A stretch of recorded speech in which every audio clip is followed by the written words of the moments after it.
Hey guys, it's me, the Average Gatsby. Digimon, the show that's always stood in the shadow of its commercially more successful sibling, Pokemon. The old hot take of, the Digimon show is better than the Pokemon show, but the Pokemon games are better than the Digimon games.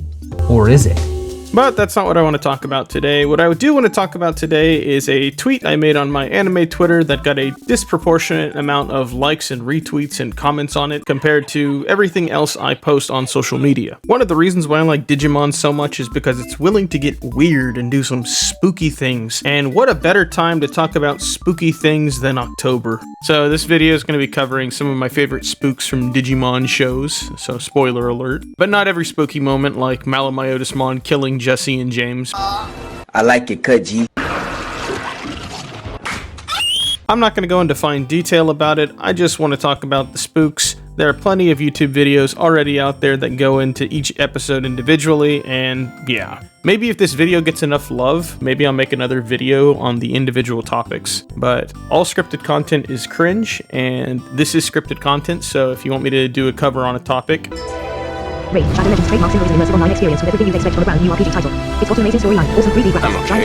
rewatching Adventure with a friend of mine, and he got kind of excited when some Twilight Zone shit started happening. Phone booths on a beach, vending machines in a desert. Honestly, there's so much weird stuff you can get away with in the digital world that this is somewhat the tip of the iceberg. And I could talk about the finale where the kids are thrown into an existential crisis dread mode, or an episode where a Digimon decides to try and clone one of the children and ends up turning a bad Elvis Presley impersonator into a black hole. Now, instead I'd like to talk about Gatamon's existence and how the character's backstory is so scarring and deep that it's actually referenced in the TCG. The TLDR of why I enjoyed the arc so much is how it progressed the story while also adding a main villain that you're actually glad to see reappear in the following season rather than complain about it. Both because he gets to do some spooky things, but also because it's the end of the second season, which I'm not going to talk about because outside of mentioning that one episode with Chimeramon and the one episode where Ken the Digimon Kaiser decides to kick a dog, the season was kind of not great. Now, the one everyone likes to talk about is Tamers because it's so damn good. It also helped that the main writer enjoyed injecting nightmare fuel into the show, compliments of his work over in Neon Genesis Evangelion, and that the English dub really didn't have that much editing compared to the previous seasons. At the end of the day, though, there are a handful of things I remember from when I was watching television as a child that scared the living shit out of me and leave me awake at night telling myself it's just a cartoon. Things like that episode of Dragon Ball Z where Cell sucked an entire city to death, a handful of episodes of Courage the Cowardly Dog, and the Funhouse episode from Reboot. As previously mentioned, I'm not going to go too deep into this because, hot damn, if you've seen it, you already know why it's horrifying. When it comes to Frontier, I thought it was okay. I haven't watched Data Squad yet, and I'm actively avoiding Cross Wars because a lot of people are telling me that it is just not worth watching. Try was given a lot of shit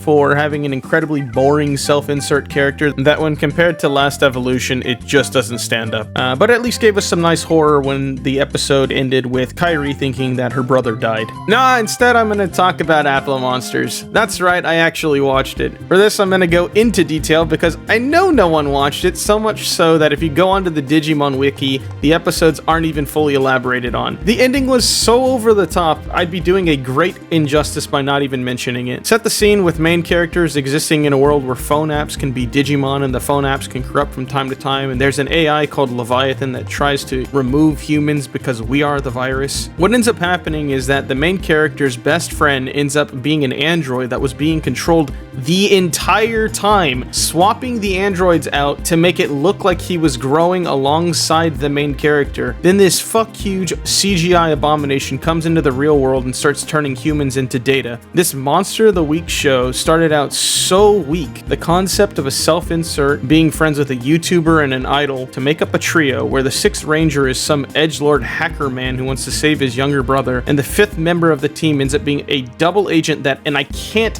he was a robot. He was a robot the entire time. Being put up against a variety of pretty neat looking Digimon or Applemon, being controlled by a giant corporation, being controlled by a sentient AI that's attempting to assume direct control with the human populace. It sounds sounded so good on paper, but at the very least, Satellamon exists because his design is fucking awesome. But Jesus Christ, the CGI was really hard to look at sometimes. And yeah, the first like 20, 30 episodes, borderline unwatchable. I completely understand why people didn't watch this season, but that last half of it was really something. I really wish they could have done a lot more with it. This was originally going to be about Digimon 2020, but at this point, I think I'm just going to hold off my judgment. I really did enjoy the